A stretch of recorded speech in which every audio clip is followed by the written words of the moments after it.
लल्लनपुर नाम का एक सुंदर गांव था। वहां के लोग हंसी खुशी रहते थे। भाई कल्लू, कितना खूबसूरत माहौल है हमारे गांव का। अरे लल्लू भाई, तुम नजर मत लगा देना। फिर उसी रात सब सो रहे होते हैं। गांव में खतरनाक भूतिया बंदर आ जाते हैं।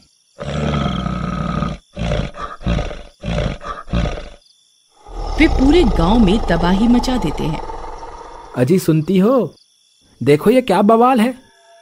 ये इतने खतरनाक भूतिया बंदर हैं। अजी हाँ, मुझे तो बहुत डर लग रहा है। हमारे घर की सभी खिड़कियां दरवाजे बंद तो है ना, कहीं ये भूतिया बंदर हमारे घर में घुस जाए।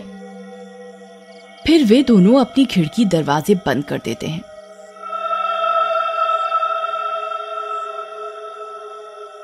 थोड़ी देर में वे बंदर उत्पात मचाकर वहां से गायब हो जाते हैं।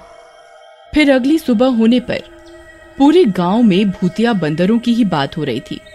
अरे लल्लू भाई, मैं कह रहा था ना, तुम हमारे गांव को नजर मत लगा देना। देखो, तुम्हारी नजर लग गई ना, पूरा गांव तहस नहस हो गया है।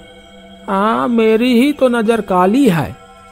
अरे ये सोचो, वो बंदर आए कहां से और गए कहां। फिर वे दोनों अपने अपने घर निकल जाते हैं। अरे भाग्यवान, तुम कहां गई हैं? सुबह से दिख नहीं रही। सीमा, ओ सीमा, सीमा। फिर लल्लू अपनी पत्नी को ढूंढता है। वह अपने कमरे में कोने में लेटी होती है। अरे तुम यहाँ कोने में क्यों पड़ी हो? अरे तुम्हें तो बहुत तेज बुखार है, बोल क्यों नहीं रही हो? फिर लल्लू उसे पलंग पर लिटा देता है और बुखार की दवा देता है। थोड़ी देर में वह सो जाती है।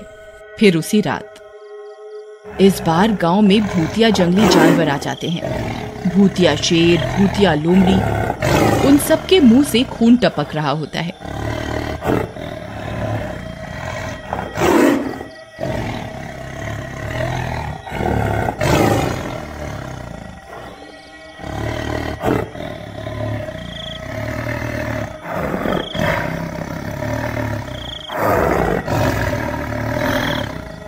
आम जंगली जानवरों के मुकाबले वे ज्यादा खतरनाक होते हैं। जी उठो, कल तुम बंदर थे, आज तो ये जंगली जानवर आ गए। गांव के सभी लोग उन जानवरों को अपनी खिड़की से देख रहे होते हैं। रानी और रानी, मुझे बाहर जाकर देखना होगा, आखिर मामला क्या है। लाओ मेरी बंदूक लाओ, मैं इन जानवरों को भगा कर आता हूँ, नहीं तो ये अभी तबाही मचा देंगे। नहीं नहीं नहीं, आप मत जाइए। ये सारे जंगली जानवर हैं और वो भी भूतिया। ज्यादा हीरो बनने की जरूरत नहीं है। अरे चुप कर, तुझे पता नहीं है हमारे दादा परदादा कितने बड़े शिकारी थे। मैं अभी इन्हें मजा चखा के आता हूँ। फिर कल्लू अपनी बंदूक लेकर बाहर निकल जाता है। तभी अचानक उसके सामने एक भूतिया जंगली बब्बर शेर आ जाता है।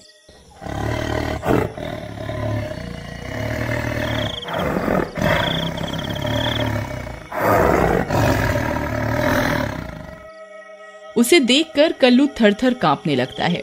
अरे मर गया रे! वह शेर पर गोली चला देता है, पर शेर का बाल नहीं हिलता।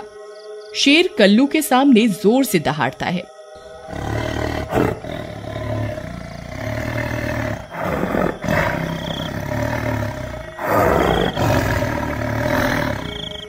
अरे बाप रे, इससे तो कुछ नहीं हुआ मेरी गोली से। अरे भागो रे भागो, अपनी जान बचाकर भागो। फिर जैसे ही वह भागता है, वह भूतिया शेर उसे पकड़ लेता है और जिंदा खा जाता है। कालू की पत्नी का रो रो कर बुरा हाल हो जाता है।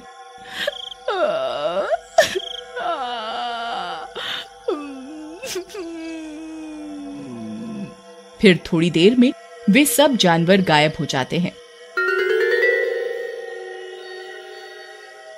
फिर अगली सुबह होने पर पूरे गांव में कल्लू की मृत्यु की चर्चा थी। भाई राजू, कल्लू मेरा सबसे पक्का दोस्त था, न जाने कहाँ चला गया रे। हाय मेरा कल्लू। रो मत भाई लल्लू, ये तो विधि का विधान है। बस हम सबको ये ध्यान रखना है कि अब से गांव में कोई भी भूतिया गतिविधि हो तो कोई भी बाहर ना निकले। हाँ भाई सही कहते हो, पर ये सब हो कैसे रहा है? आखिर रात कोई भूतिया गतिविधियां क्यों हो रही है? पता नहीं भाई, चलो मैं चलता हूँ। फिर वे दोनों अपने अपने घर की ओर चल देते हैं। घर पहुंचने पर अरे भाग्यवान, कहाँ गई? तुम्हारा बुखार ठीक हुआ कि नहीं? लल्लू की पत्नी कुछ नहीं बोलती। वह देखता है कि वह आज भी फर्श पर पड़ी है और उसे तेज बुखार चढ़ रहा है। अरे तुम फर्श पर क्यों पहुंच जाती हो और कुछ बोल भी नहीं रही हो 2 दिन से? अरे आखिर बात क्या है, मुझे बताओ। हे ईश्वर, गांव में अलग मुसीबत और ये अलग मुसीबत। उसकी पत्नी कुछ नहीं बोलती। लल्लू उसे दवाई देकर सोने चला जाता है। फिर उसी रात, अजी मुझे तो नींद ही नहीं आ रही, ना जाने आज क्या मुसीबत आ जाए, आप बाहर मत निकल जाना। अरे मैं पागल हूँ क्या, सोचा चुपचाप। फिर थोड़ी देर में गांव में 2 खतरनाक चुड़ैलें आ जाती हैं। पूरे गांव में डरावनी आवाजें आने लगती हैं। सभी लोग अपनी खिड़की से देखकर थर-थर कांपने लगते हैं। वह चुड़ैल राजू के घर में घुस जाती है। मैं किसी को जिंदा नहीं छोड़ूंगी।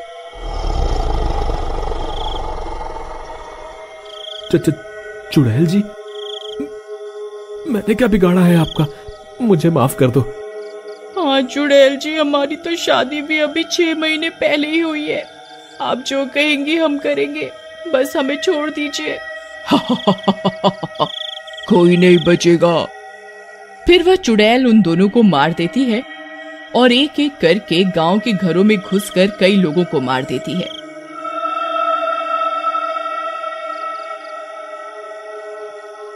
लल्लू यह सब अपनी खिड़की से देख रहा होता है।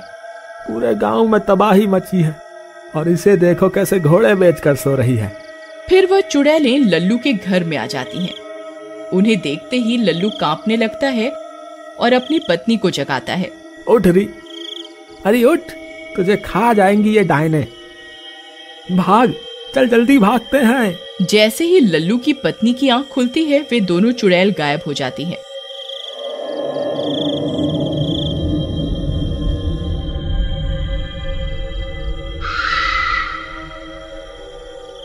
अरे तेरे जागते ही चुड़ैलें गायब कैसे हो गई? वो कुछ नहीं बोलती और कोने में बैठ जाती है। फिर अगली सुबह होने पर गांव में पंचायत इकट्ठा होती है। सभी गांव में आई समस्या पर चर्चा करते हैं।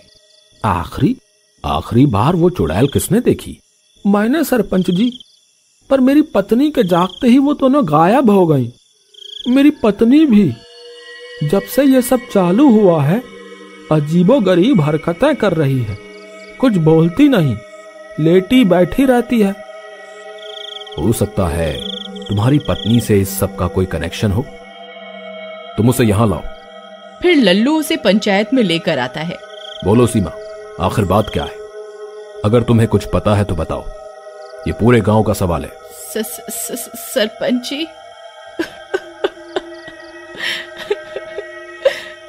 फिर वह रोने लगती है। घबराओ नहीं बेटी, बताओ। मैं कुछ दिन पहले अपने खेत में खुदाई कर रही थी, तभी मुझे वहां एक चिराग दिखा। जैसे ही मैंने उसे साफ किया, उसमें से एक जिन निकल गया।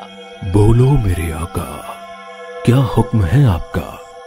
मैं आपकी एक ख्वाहिश पूरी कर दूंगा, फिर मुझे यहीं गाड़ देना। बस एक। मेरे तो बहुत से सपने हैं, लंबी गाड़ी, बड़ा घर, बहुत पैसा। मैं ऐसा करती हूँ, वरदान मांगती हूँ, मेरे सारे सपने सच हो जाएं। मैं कितनी चतुर हूँ। मेरी ख्वाहिश है कि मेरे सारे सपने सच हो जाएं जिन्न जी। तथास्तु। बस यही गलती हो गई मुझसे सरपंच जी। उस जिन के वरदान से मैं जो भी सपने सोते हुए देख रही हूँ वो सच हो रहे हैं।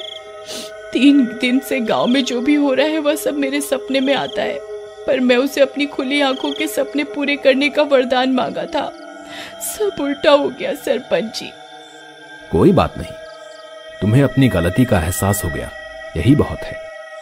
चलो हम उस चिराग को वापस निकालकर इस संकट से मुक्ति पाएं। फिर वे लोग उस चिराग को वापस निकालते हैं। क्या हुक्म है मेरे आका? मेरी ख्वाहिश है तुम सीमा को दिया हुआ वरदान वापस ले लो। जो हुक्म मेरे आका। इस तरह वे सब उस मुसीबत से बचते हैं